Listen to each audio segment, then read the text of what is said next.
Welcome back. So generally in GoLang, we can declare the variables in two ways.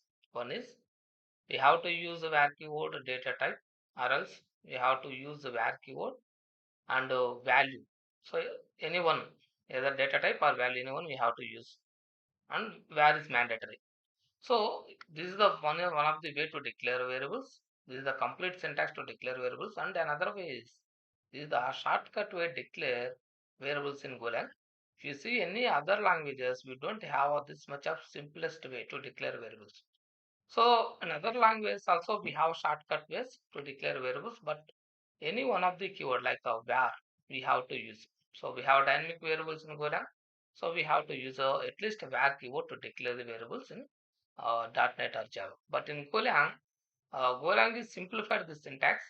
We no need to provide any other keywords. Directly we can give variable name and value. So based on the value, the compiler will infer the data type of this name variable. See, this is the string value, right? So compiler will infer. Infer means it will be imagined. So this the data type of this variable is string. Not only this, even you use different values. So based on the value, the data type will be declared. So this is the colon and equals.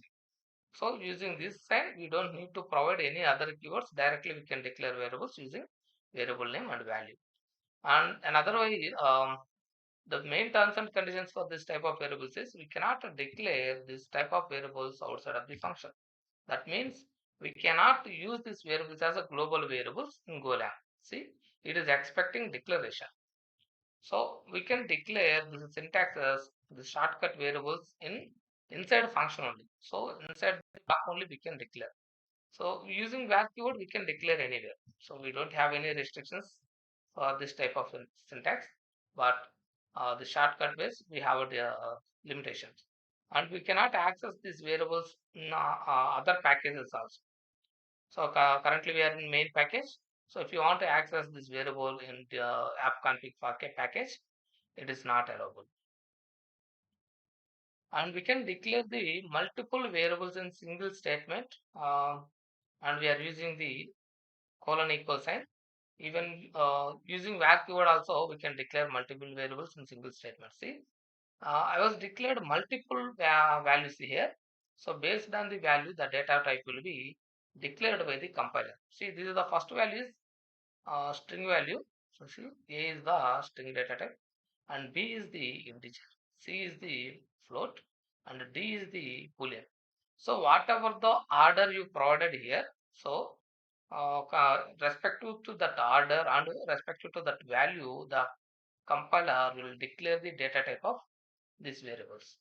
So this is the one more way to declare the variables, and we have so actually this is the very useful in daily programming, guys. So here you can see this is the names array. This is a string array. In string array we have different names. So I just want to look through this list actually. So I'm using range operator here. So using this, we can iterate all the elements like for each loop in other languages.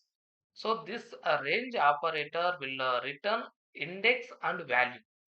So directly I'm declaring these two variables and assigning. So the first parameter it will be first value it will be written index value, and the second value it will return value of the array. So these values. So in this type of situations, we cannot use a var keyword. So we have to use only colon equal sign only. So we cannot declare we cannot declare or we cannot initialize any variable using the var keyword in this type of uh, for loop conditions. Now see, let's run this application. You can see the result.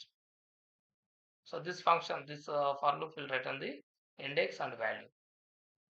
See, and remaining things also. So not only the for loop, this is the slice actually. Even you use the array, or you can use a map, or you can use any other list items. So we can you can iterate that list using this for actually. So and we have to we can use a range, or you can use you can loop through the index wise also. That is also fine. But this is the simplest way to look through the list. So I'll give more details about the for loops in separate video, guys. So let's concentrate on this only. So that's it for this video, guys. Thanks for watching. Please follow my channel.